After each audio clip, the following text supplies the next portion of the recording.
Interviu. De ce a părăsit un preot biserica? După 9 ani de studii la Roma, Antonio della Gatta a fost hirotonisit în 1969. Mai târziu, a fost numit rector al unui seminar teologic de lângă Napoli. În timp ce se afla acolo, după mult studiu și meditare, el a ajuns la concluzia că religia catolică nu se bazează pe Biblie. Într-un interviu acordat revistei Treziți-vă, Antonio della Gatta a vorbit despre călătoria sa spirituală. Spuneți-ne câte ceva despre copilăria dumneavoastră. M-am născut în 1943. Am crescut împreună cu frații și surorile mele într-o zonă rurală a Italiei. Tatăl meu era agricultor și tâmplar. Încă din copilărie, părinții ne-au însuflat dorința de a fi catolici și devotați. De ce v-ați dorit să ajungeți preot? Băiat fiind, îmi plăcea enorm să ascult pe preoți în biserică. Eram fascinate de vocile lor, precum și de ritualurile bisericești impresionante. De aceea, îmi doream tot mai mult să devin și eu preot. La vârsta de 13 ani, mama m-a dus la o școală cu internat care îi pregătea pe băieții pentru studii teologice avansate în vederea preoției. A presupus instruirea dumneavoastră și studierea Bibliei? Nu prea. Când aveam 15 ani, unul dintre profesorii mei m-a dat un exemplar al Evangheliei, carte ce conține relatări istorice despre viața și serviciul lui Isus. Am citit-o de mai multe ori.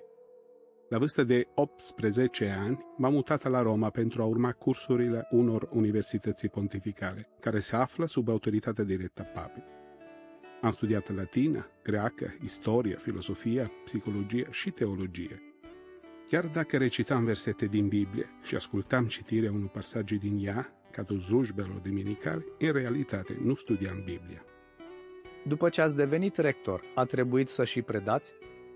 Deși munca mea era în principal de ordin administrativ, predam cursuri pe marginea decretelor Conciliului Vatican II. De ce ați început să aveți îndoieli cu privire la biserică? 3 lucruri m-au pus pe gânduri. Biserica era implicată în politică. Tolera conduita greșită a clerului și a enoriașilor.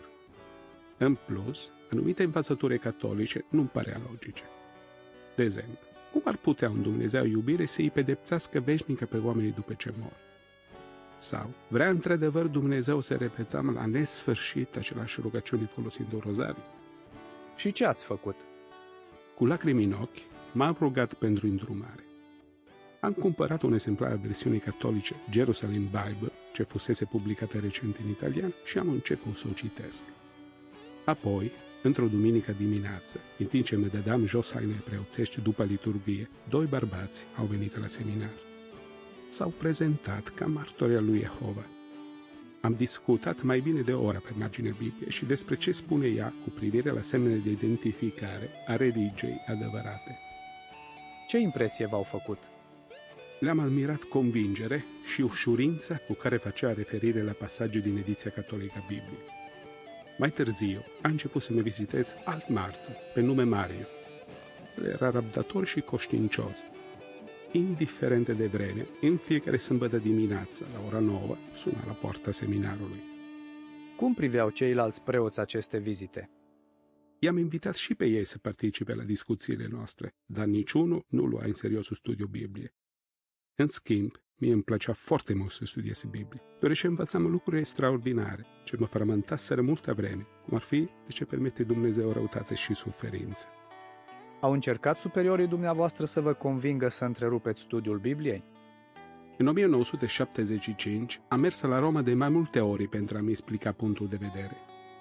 Superiorii mei au încercat să-mi schimbă modul de a gândi, însă niciunul nu a folosit Biblia. În cele din urmă, la 9 ianuarie 1976, am trimis o scrisoare la Roma în care declaram că nu mă mai consider catolic. 2 zile mai târziu, am plecat de la seminar și am luat trenul pentru a asista la prima mea întrunire alături de martorii lui Jehova. Acesta a fost de fapt un congres la care participa mai multe congregații. Totul era foarte diferit de ceea ce văzusem până atunci. Fiecare martor avea o Biblie și căuta în ea, în timp ce vorbitorii analizau diferite subiecte. Cum au reacționat membrii familiei?